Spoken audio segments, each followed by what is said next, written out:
দয়ার নবী গো আমার ময়ার নবী গো সব ছাড়িব কিন্তু তোমায় ছাড়তে পারি না। জোরে হবে না, জোরে হবে না। मेरा नबी सबसे बड़ा सब नबियों पर रहमतुल लिल आलमीन भेजा है परवर। मेरा नबी सबसे बड़ा सब नबियों पर रहमतुल लिल आलमीन भेजा है परवर।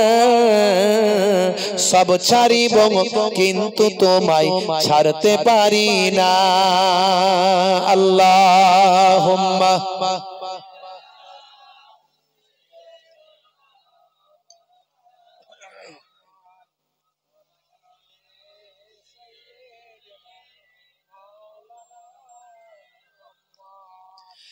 হে তরুণ যুবকেরা,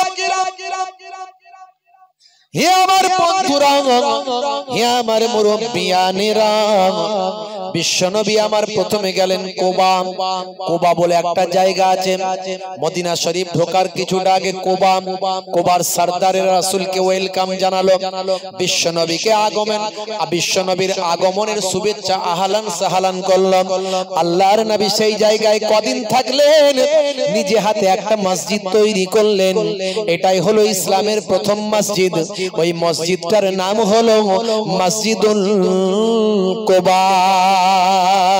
এই যে মসজিদুল কোবা জায়গাটা যিনি দিয়েছিলেন, যে জায়গাটা যিনি দিয়েছিলেন তিনি হলেন সেই কোবা এলাকার সরদার। তিনি ছিলেন এই সরদার, নবীর এমন আশিক হয়ে গেলেন, বিশ্ব নবী বললেন বাবা একটা আল্লাহর ইবাদতখানা বানাতে চাই।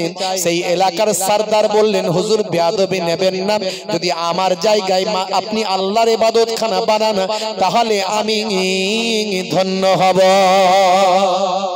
বন্ধুরা আমার, বিশ্ব নবী আমার এমন সময় সেই জায়গাতে মসজিদ তৈরি করলেন। সেই মসজিদ তৈরি করে সেখানে কয়েকদিন থাকলেন, আল্লাহর ইবাদত বন্দেগীতে রত হলেন। তারপরে আবার মদিনা শরীফ অর্থাৎ পূর্বের নাম ইয়াসরাব, ইয়াসরাবের দিকে যাওয়া শুরু করলেন। জোরে হবে না সুবহানাল্লাহ। মদিনার মানুষেরা আমার নবীকে পাওয়ার জন্য তৈরি, মক্কার মানুষেরা আমার নবীকে হত্যা করার জন্য তৈরি, আমার নবীর জীবন নেওয়ার জন্য তৈরি। আর মদিনার মানুষেরা আমার নবীর জন্য জীবন দেওয়ার জন্য তৈরি। বন্ধুরা আমার, তরুণ যুবকেরা আমার, মুরব্বিয়ানেরা আমার, আমার রাসূল মদিনা শরীফে গিয়ে 8 বছর থাকলেন। ক বছর? জোরে বলেন। 8 বছর থাকলেন। 8 বছর থাকার পরে আল্লাহর নবী ভাই আমার যখন গিয়েছিলেন মাত্র 4 জন মিলে গিয়েছিলেন। হিজরত করেছিলেন কজনে? 4 জনে। আর অল্প কিছুদিনের মধ্যেই লাখাধিক সাহাবা নবীর হয়ে গেল। জোরে বলুন সুবহানাল্লাহ।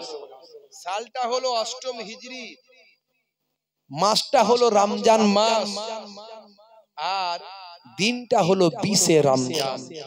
এই 20 রমজান 8ম হিজরিতে আল্লাহর নবী আল্লাহর নির্দেশে আবার পুনরায় জন্মভূমি জয় করার জন্য আল্লাহর নির্দেশে 10,000 সাহাবীদের নিয়ে যাওয়া শুরু করলেন।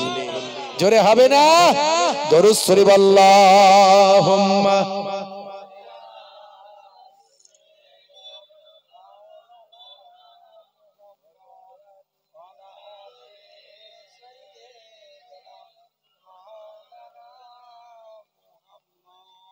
আল্লাহুম্মা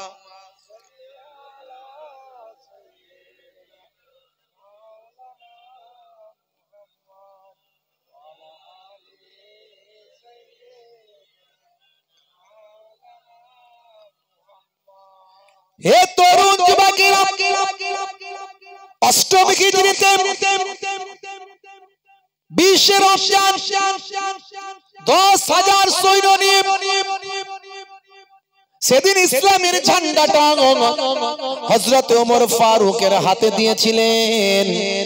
হযরত ওমর ফারুক এগোতে লাগলেন। বাবা আল্লাহর নবী দয়ার নবী আমার আল্লাহর দরবারে সাহায্য চাইলেন। মাবুদ তোমার সাহায্যে আমি আমার মাতৃভূমি জয় করার জন্য এগিয়ে যাই। চুক্তি তারা ভঙ্গ করেছে, কুফারে কুরাইশদের সঙ্গে যে চুক্তি ছিল তা ভঙ্গ করা হয়েছে। তারা চুক্তি ভঙ্গ করে তারা ঈমানদারদের অনেককে হত্যা করেছে। কিছু কম বেশি 20 জন ভাই আমার মক্কার অন্য একটা গোত্রের যারা ইসলাম ভালোবাসে, নবী ভালোবাসে, যারা দ্বীন ভালোবাসে, সেখানে যারা ঈমান গ্রহণ করেছে এমন কিছু কম বেশি প্রায় 20 জনকে তারা শহীদ করে দিয়েছে। চুক্তি তারা ভঙ্গ করেছে। আমার আল্লাহর কুদরতি ক্ষমতা হয় মক্কার জমিন থেকে তাদের একজন যখন আওয়াজ দিয়েছিল, ইয়া রাসূলুল্লাহ, ইয়া রাসূলুল্লাহ, ইয়া রাসূলুল্লাহ, আমার দলের, আমাদের গোত্রের, আমাদের ঈমানদারদের এত মানুষকে তারা শহীদ করে দিল। সেই দিন আমার নবী মদিনা শরীফে আম্মা জান হানি বা আমার উম্মে হানির বাড়িতে বসে বসে তখন ওযু করছিলেন। এই ওযুর মাঝখানে নবীর কানেতে আল্লাহ গায়েবী আওয়াজ শুনিয়ে দিলেন। বিশ্ব নবী মদিনার ওই দরবার থেকে, মদিনার উম্মে হানির ঘর থেকে, আম্মা জানের ঘর থেকে লাব্বাইক লাব্বাইক বলে আওয়াজ দিয়েছিলেন। মক্কার থেকে আওয়াজ মদিনায় এসেছে রাসূলের কানে। জোরে বলুন সুবহানাল্লাহ। নবী আমার সেই থেকে প্রস্তুতি নিয়েছিলেন যে ওরা চুক্তি ভঙ্গ করেছে। আল্লাহর কুদরতি ক্ষমতায় নবী জানতে পেরেছেন চুক্তি ভঙ্গ করেছে, তাহলে মাতৃভূমি জয় হবে ইনশাআল্লাহ। তাই আল্লাহর কাছে সাহায্য প্রার্থনা করে রাসূল আমার এবারে এগিয়ে যাচ্ছেন। তাই আমি আমার কলমে 2-4 লাইন তুলে ধরেছি। আল্লাহ তোমার কাছে বলিবারে বার, আল্লাহ তোমার কাছে বলিবারে বার, করুণা আমার উপর করো গো আবার। আল্লাহ তোমার কাছে বলিবারে বার, আল্লাহ তোমার কাছে বলিবারে বার, করুণা আমার উপর করো গো আবার। অষ্টম হিজরি দিনটা এলে 20 রমজান সকলে মিলে, অষ্টম হিজরি দিনটা এলে 20 রমজান সকলে মিলে, রাসূল আমার রওয়ানা দিলেন মক্কার পথে সাহাবা নিয়ে। 10,000 সাহাবী সঙ্গে তার, 10,000 সাহাবী সঙ্গে তার, মক্কার জালিম কাঁপে থর থর। জোরে হবে না, জোরে হবে না। বিশ্ব নবী যখন জুহফা নামক জায়গায় গিয়ে পৌঁছালেন, সেখানে তাঁবু গাড়লেন। একদম মক্কার কাছাকাছি পৌঁছে ওদিকে মক্কার মানুষ ভয় থরথর করে কাঁপছে। এই ঘটনা আপনাদের জানা আছে, সেই বুড়িমার পুটলির ঘটনা আপনারা জানেন, বুঝতে পারছেন ভাইরা আমার। মক্কার মানুষ ভয় থরথর করে কাঁপছে। আল্লাহর নবীর একজন চাচাজি নাম হলেন হযরতে হামজা, হযরতে আব্বাস রাদিয়াল্লাহু তাআলা আনহু। রাসূলের একটা সাদা ঘোড়ার মতো, গাধার থেকে বড় আর ঘোড়ার থেকে ছোট একটা জন্তু, যেটা মিশরের বাদশা বা আবিসিনিয়ার বাদশা বা আমার নাজ্জাসি বাদশা রাসূলকে গিফট করেছিলেন। ওটাকে বলা হয় খচ্চর। এটা আমাদের ইন্ডিয়ায় পাওয়া যায় না। এই খচ্চর না ঘোড়া আর না গাধা, ঘোড়ার থেকে ছোট আর গাধার থেকে বড়। এটা দিয়েছিল নাজ্জাসি বাদশা আল্লাহর নবীকে উপঢৌকন স্বরূপ। আর এটার নাম রাসূল দিয়েছিলেন দুলদুল। মনে আছে? দুলদুল গো, দুলদুল। হ্যাঁ, রাসূলের একটা তলোয়ার ছিল, তলোয়ারটার নাম কি ছিল? যারা বলেন জুলফিকার। ওটা আল্লাহর নবী কাকে দিয়েছিলেন? হযরতে আলী মুর্তজাকে দিয়েছিলেন। জোরে বলুন সুবহানাল্লাহ। হে তরুণ যুবকেরা, হে আমার বন্ধুরা, সুরেকে দিন বাবা জুহফা নামক জায়গাতে নবী পৌঁছে গেলেন। নবী জুহফা নামক জায়গাতে সেখানে পৌঁছালেন। হে তরুণ যুবকেরা, হে আমার বন্ধুরা, শুনে রেখে দিন বাবা, জেনে রেখে দেন। সেই সময় রাসূলের একজন চাচা যান, নাম হলো হযরতে আব্বাস রাদিয়াল্লাহু তাআলা আনহু। বিশ্বনবীর সাদাম ওই খচ্চরের উপর চাপলেন, দুলদুলের উপর চাপলেন। বিশ্বনবীর নির্দেশ অনুযায়ী মক্কার মানুষের কাছে সংবাদখানা পৌঁছাতে লাগলেন। মক্কার মানুষের উদ্দেশ্যে তিনি বলতে গেলেন, ও মক্কার মানুষেরা, আজ আর কোনো উপায় নাই।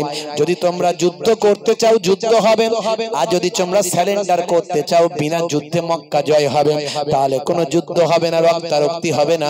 শুনে রেখে দাও, জেনে রেখে দাও।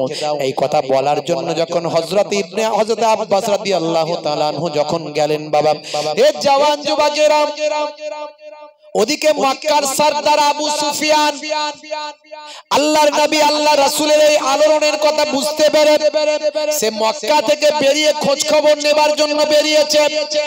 আবু সুফিয়ানের সঙ্গে দেখা হলো কার? আবু সুফিয়ানের সঙ্গে দেখা হলো হযরত আব্বাস রাদিয়াল্লাহু তাআলা আনহু। হযরত আব্বাস রাদিয়াল্লাহু তাআলা আনহু বললেন, আবু সুফিয়ান, চলো চলো চলো, আমাদের রাসূলের কাছে চলো, সংবাদটা মক্কার মানুষের কাছে পৌঁছে দেবে। চলো চলো, আমার রাসূল আসছেন মক্কা জয় করার জন্য।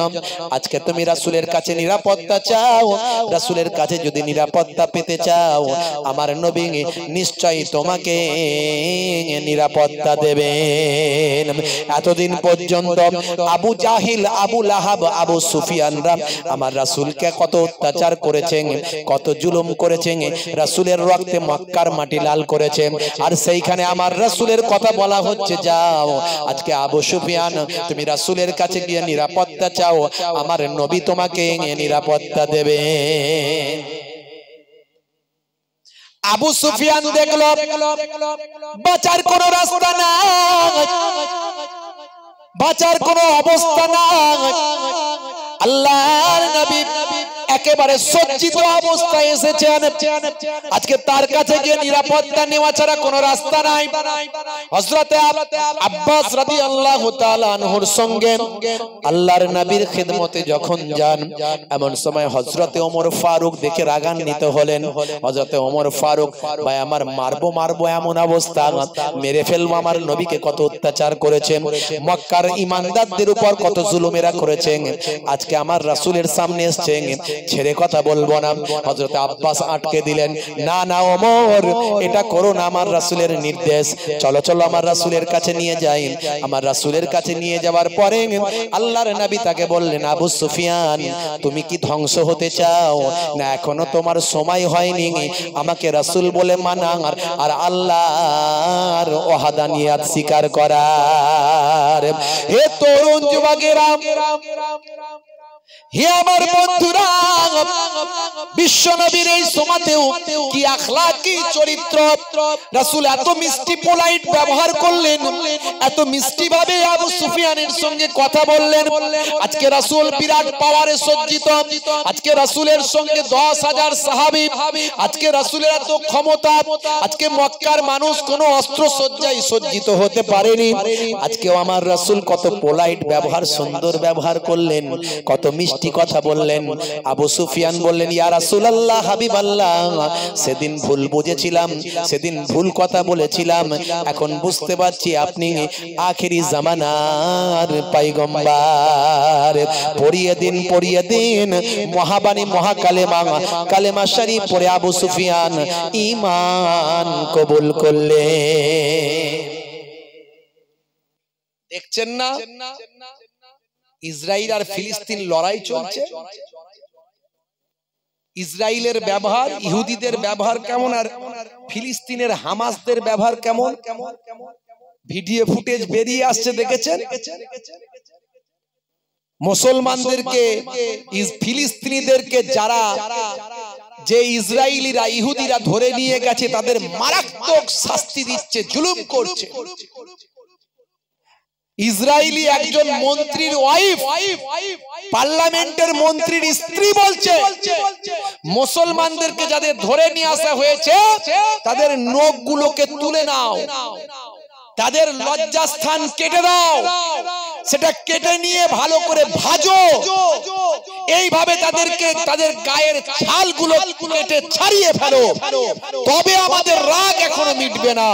এতটাই তারা নির্মম, এতটাই তারা জালেম, এতটাই তারা ভাই আমার অসামাজিক, এতটাই তারা ভাই আমার কি বলবো, এত বাজে তারা ভিন্ন একটা সম্প্রদায়ে পরিণত হয়েছে। এই ইহুদি সম্প্রদায় ভাই আমার বহু নবী রাসূলদের হত্যা করেছে, শহীদ করেছে। এই ইহুদিদের জন্ম হয়েছে কোথা থেকে জানেন? ইয়াকুব নবীর পর থেকে। ইয়াকুব নবীর আর একটা নাম ছিল ইসরাইল, সে থেকে এরা নাম নিয়েছে আমরা ইসরাইল, মানে আমরা হচ্ছে ইসরাইল, বুঝতে পারছেন? ইয়াকুব নবীর 11টা ছেলের মধ্যে একটা ছেলের নাম ছিল ইয়াহুদা, এক ছেলের নাম ছিল ইউসুফ, যিনি নবী হয়েছিলেন ইউসুফ আলাইহিস সালাম। আর তার বড় ভাই ইউসুফ নবীর বড় ভাই, একটা ভাই ছিল ভাই আমার, ওনারা এক মায়ের পেটের দুই ভাই ছিলেন, ইউসুফ নবী আর বনি আমিন, বুঝতে পারছেন?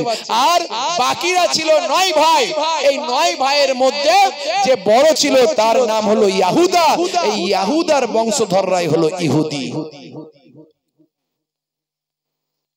ঈসা নবীকে যারা হত্যা করতে চেয়েছিল, শহীদ করতে চেয়েছিল, মেরে ফেলতে চেয়েছিল, কেন না ঈসা নবী নাকি অবৈধ সন্তান, তার মা আছে বাপ নাই। এটা তো আল্লাহর কুদরত, কিন্তু ও হতভাগারা বোঝে না, বলে ও হচ্ছে অবৈধ সন্তান, ওর মা আছে বাপ নাই। ভাই আদম নবীরও মাও ছিল না, বাপও ছিল না, কথা ঠিক না ভুল? মা হাওয়া আলাইহিস সালামেরও বাপও ছিল না, মাও ছিল না। আল্লাহ কিছু কিছু নিদর্শন পৃথিবীতে দিয়েছেন, দেননি? এমন সময় ঈসা নবীকে যারা বাঁচাতে চায় তারা হলো নাসারা, আর ঈসা নবীকে যারা হত্যা করতে চায়, শহীদ করতে চায়, তারা হলো ইহুদি। ঈসা নবীকে আল্লাহ যে ঘরে ছিলেন, ঘর থেকে আল্লাহ ফেরেশতাদের দিয়ে তুলে নিলেন।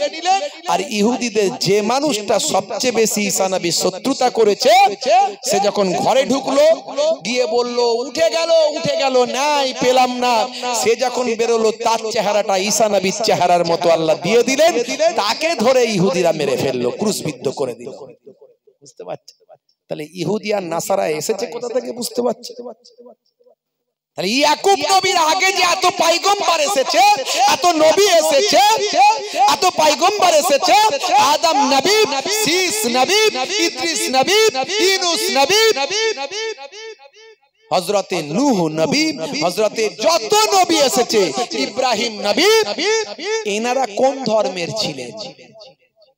তখন নির্দিষ্ট ভাবে কোন ইসলাম ধর্ম, মুসলমান ধর্ম এরকম কিছু ছিল না, আমাদের নবী থেকে হয়েছে।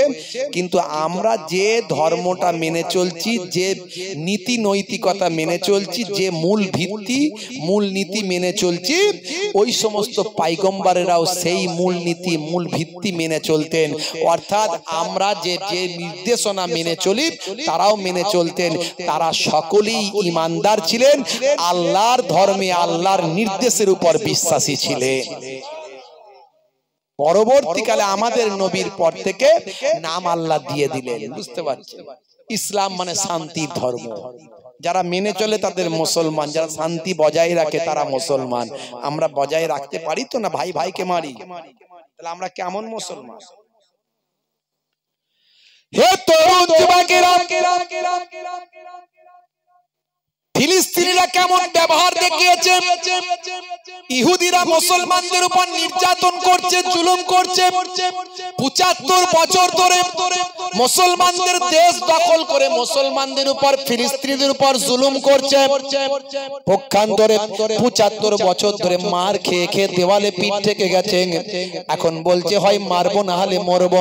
তাই হামাস নামে একটা স্বাধীনতাকামী একটা দল তারা তৈরি করেছে।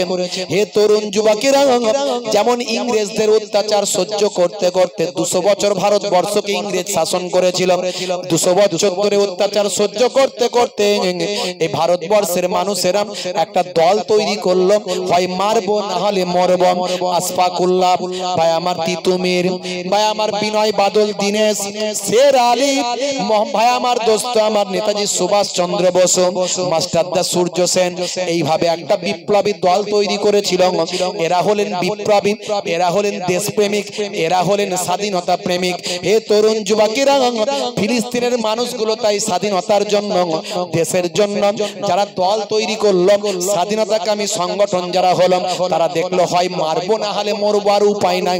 75 বছর ধরে মার খাচ্ছি, এবার হয় মারবো না হলে মরবো। তারা গিয়ে ভাই আমার ইসরায়েলে গিয়ে ভাই তারা আঘাত করলো, হামলা করলো, কিছু মারলো আর কিছু মরলো। ভাই আমার কিছুকে তুলে নিয়ে চলে এলো। যাদেরকে বন্দি করলো তাদেরকে নিয়ে এসে ভিডিও ফুটেজে দেখা যাচ্ছে তাদের সেবা শুশ্রূষা করতে শুরু করলো। তারা বুঝিয়ে দিল, দেখো এই ইসরায়েলের মানুষ, হে বিশ্ব দেখো, ইহুদিরা আমাদের বন্দীদেরকে মেরে ফেলতে চায়, তারা আমাদের বন্দীদের নখ তুলে নেয়, তারা আমাদের বন্দীদের হত্যা করে, জুলুম করে, আর আমরা তাদের বন্দীদের নিয়ে এসে তাদের সেবা করছি, সুস্থতা করছি। তফাৎটা দেখো, এটাই রাসূলের আখলাক, এটাই নবীর আখলাক, এটাই আমার দ্বীন। রাসূল শিখিয়েছেন, দ্বীন শিখিয়েছেন, এই দিন শিখিয়েছেন আমার রাসূল। বন্ধুরা আমার, তরুণ যুবকেরা আমার, মুরব্বিয়ানেরা আমার, তাহলে সেই রাসূলের আখলাককে আমাদের নিতে হবে, রাসূলের চরিত্রকে নিতে হবে। রাসূল আপনাকে আমাকে যে নির্দেশ দিয়েছে সেই নির্দেশটা মানতে হবে।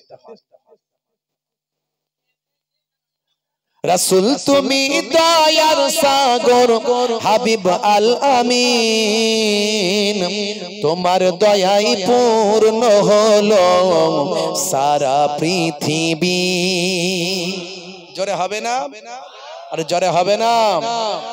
তুমি করলে দুঃখ মোচন দুঃখী মহিলাদের, তুমি দিলে অধিকার ফিরিয়ে তাদের, তোমার কাছে ঋণী সবাই, তোমার কাছে ঋণী সবাই আমরা প্রতিদিন, তোমার দয়াই পূর্ণ হলো সারা পৃথিবী, তোমার দয়াই পূর্ণ হলো সারা পৃথিবী। রাসূলের আদর্শ, রাসূলের আখলাককে আপনাকে আমাকে গ্রহণ করতে হবে। আল্লাহর হুকুম, আল্লাহর পায়রাবি, আল্লাহর নির্দেশ মানতে হবে, রাসূলের সুন্নতের তাবেদারি করতে হবে। হে তরুণ যুবকেরা, বিশ্বনবী এমন সময় খবর পেলেন জুহফা নামক জায়গায় কুফারদের সরদার নাম হলো ইকরামা, সেই ইকরামা যুদ্ধের জন্য এগিয়ে আসছেন, নবীকে মক্কায় ঢুকতে দেবে না, বিশ্ব নবীকে আটকানোর জন্য আসছেন। এমন সময় আল্লাহর নবী বললেন, দেখে নাও বাবা খালিদ, খালিদ বিন ওয়ালিদ কে ছিলেন আপনাদের জানা আছে। ভাই আমার ইসলামী ইতিহাসের এক নাম্বার শক্তিশালী সেনাপতি, যার ওপরে আর কারো সেনাপতির নাম নাই, তিনি হলেন হযরতে খালিদ বিন ওয়ালিদ, যিনি জীবনে 50টা যুদ্ধের সেনাপতিত্ব করেছেন, 50টা যুদ্ধের সেনাপতিত্ব করেছেন। এই 50টা যুদ্ধের মধ্যে একটা যুদ্ধেও কখনো পরাজিত হন নাই। সে কে? খালিদ বিন ওয়ালিদ। হে তরুণ যুবকেরা, হে আমার মুরব্বিয়ানেরা, শুনে রেখে দিন বাবা, জেনে রেখে দিন বাবা, যে খালিদ বিন ওয়ালিদকে নিয়ে আজকে বাবা ভাই আমার সারা পৃথিবীর বিখ্যাত একটা ভাই আমার যৌথ সেনাবাহিনীর একটা দল, তার নাম হলো ন্যাটো। এই আমেরিকা থেকে শুরু করে ভাই আমার তুরস্ক থেকে শুরু করে এই ন্যাটো জোটের মধ্যে বিভিন্ন দেশের বিভিন্ন ভাই আমার বিভিন্ন দেশ তাতে যুক্ত আছে, যারা শান্তি রক্ষা করবে পৃথিবীতে।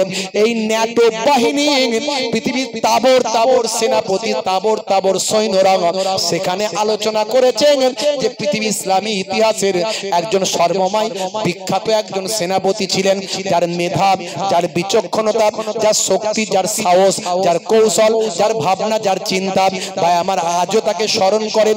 খালিদ বিন ওয়ালিদকে নিয়ে ন্যাটোর মতো পৃথিবী বিখ্যাত একটা সৈন্য দলে গবেষণা করা হয়। আমরা রাসূলের আদর্শ ছেড়ে দিয়েছি, তাই দুর্বল হয়ে গেছি, বুঝতে পারছেন না? কিছু লাগবে, দুর্বল হয়ে গেছি, বুঝতে পারছেন? রাসূলের আদর্শ ছেড়ে দিয়েছি, সব দিক থেকে আমরা অধঃপতনে চলে গেছি, তাই অত্যাচারিত, লাঞ্ছিত, মার পিঠ আমাদের উপরই সবকিছু, বুঝতে পারছেন? আমরা রাসূলের সুন্নাত ছেড়ে দিয়েছি, দিন ভুলে গেছি, নামাজ ছেড়ে দিয়েছি। আমরা নামাজের থেকে কাজকে বেশি গুরুত্ব দিই। আর ইহুদিরা তারা তাদের সমস্ত কাজের থেকে নিজেদের ধর্মকে আগে গুরুত্ব দেয়। তফাৎটা এটাই, তাই তারা শক্তিশালী হয়েছে আর আমরা দুর্বল হয়ে গেছি। আজকে ফিলিস্তিনিরা তো শক্তিশালী হলো কি করে? তারা বলছে আমাদের আমরা নামাজ পড়ি 6 বার। হে পৃথিবীর মানুষ, তোমরা পড়ো 5 বার, আমরা 6 বার। 5 ওয়াক্ত নামাজ পড়ো, আর একটা নামাজ পড়ি, সেটা হলো জানাজার নামাজ। প্রত্যেকদিন আমাদের জানাজার নামাজ পড়তে হয়। বুঝতে পারছেন? তাদের ঈমানে মজবুতি এসে গেছে। তাই একটা ছোট্ট সংগঠন পৃথিবীর চতুর্থ শক্তিশালী বৃহত্তম ক্ষমতাশীল একটা দেশ, তাদের সেনাপতি আর পৃথিবীর 1 নাম্বার বায়ামার ইন্টেলিজেন্স যাদের বলা হয় মোসাদ, এই মোসাদের চোখকে ফাঁকি দিয়ে তাদের বুদ্ধিকে পায়ে করে মারিয়ে দিয়ে তাদের সমস্ত বিচক্ষণতাকে ধূলিসাৎ করে দিয়ে আকাশ দিয়ে উড়ে গিয়ে বিভিন্ন কৌশল অবলম্বন করে গিয়ে তাদের যত ওই গাজা এলাকা তাদের দখল করে থাকা দখলদারগুলো যারা ছিল তাদেরকে মেরেছে, নিরীহ মানুষকে মারেনি, ওই দখলদারগুলোকে মেরেছে, আবার কিছুকে তুলেও নিয়ে এসেছে। পৃথিবী অবাক, একটা ছোট্ট সংগঠন পারে কি করে? কয়েক হাজার মাত্র সদস্য, আসলে তারা একটাই ভাবে পেরেছে, তাদের না আছে শক্তি, তাদের না আছে বোমা, না আছে ক্ষেপণাস্ত্র, না আছে তাদের মিসাইল, না আছে পরমাণু, না আছে আয়রন ডোম, তাদের মধ্যে একটা জিনিস আছে, সেটা হলো তাদের মধ্যে আছে ঈমান। এই ঈমানের পাওয়ারে তারা বলিয়ান হয়েছে। আজকে আমরা তারা লড়াই করছেন।